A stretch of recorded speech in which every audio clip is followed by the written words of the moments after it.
പ്രകടന പത്രികയിൽ കോൺഗ്രസിൽ ധാരണയാകുന്നു 25 ന്യായ് പദ്ധതികൾ മുൻനിർത്തി പ്രചാരണം നടത്താനാണ് തീരുമാനം. പഴയ പെൻഷൻ പദ്ധതി പുനഃസ്ഥാപിക്കൽ, കശ്മീരിനും ലഡാക്കിനും പ്രത്യേക പദവി നൽകൽ, അന്വേഷണ ഏജൻസികളെ ദുരുപയോഗം ചെയ്യുന്നതിനെതിരെ നിയമനിർമ്മാണം എന്നിവ തിരഞ്ഞെടുപ്പ് വാഗ്ദാനമായി ജനങ്ങൾക്ക് മുന്നിലേക്ക് എത്താനാണ് സാധ്യത. അനൂപ് ദാസാണ് വിവരങ്ങളുമായി. അനൂപ്, ഏറെക്കുറെ ധാരണയായിരിക്കുന്നത് എന്തൊക്കെയാണ് ഹൈലൈറ്റായി പറയാൻ കഴിയുക? ഏറ്റവും പ്രധാനപ്പെട്ടത് 25 ന്യായ് പദ്ധതികളാണ്. അതായത് യുവജനങ്ങൾക്ക് വേണ്ടി, സ്ത്രീകൾക്ക് വേണ്ടി, ആദിവാസികൾക്ക് വേണ്ടി എല്ലാം പ്രത്യേകമായി 5 പദ്ധതികൾ വീതം കോൺഗ്രസ് പ്രഖ്യാപിച്ചിട്ടുണ്ട്. അത് നടപ്പിലാക്കും, ജനങ്ങൾക്ക് മുന്നിൽ വയ്ക്കും. അത് എല്ലാ വീടുകളിലും ഈ ആശയം എത്തിച്ച് ജനങ്ങളോട് പറഞ്ഞ് വോട്ട് വാങ്ങും എന്നാണ് കോൺഗ്രസ് പറയുന്ന ഏറ്റവും പ്രധാനപ്പെട്ട കാര്യം. മറ്റൊന്ന്, നമുക്ക് ഇന്നത്തെ പ്രവർത്തക സമിതി യോഗത്തിൽ നിന്ന് ലഭിച്ച വിവരം, ഔദ്യോഗികമായി കോൺഗ്രസ് പറഞ്ഞതല്ല, ലഭിച്ച വിവരം അനുസരിച്ച് പഴയ പെൻഷൻ പദ്ധതി രാജ്യത്താകമാനം പുനഃസ്ഥാപിക്കും.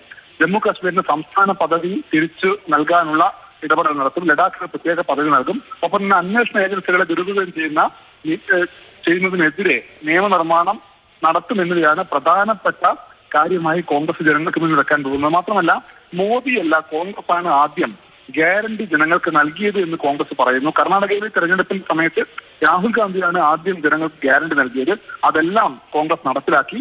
കോൺഗ്രസിന്റേത് ഒരു വ്യക്തിയുടേതല്ല, പാർട്ടിയുടെ ഗ്യാരണ്ടിയാണ് എന്ന് കോൺഗ്രസ് വാർത്താ സമ്മേളനത്തിൽ വ്യക്തമാക്കുന്നു. ശരി, ന്യായ് പദ്ധതികൾ, ക്ഷേമ പദ്ധതികൾ മുൻനിർത്തി വോട്ട് തേടാനാണ് കോൺഗ്രസിന്റെ തീരുമാനം. അനൂപ് ദാസാണ് വിശദ വിവരങ്ങൾ ഡൽഹിയിൽ നിന്ന് നൽകിയത്.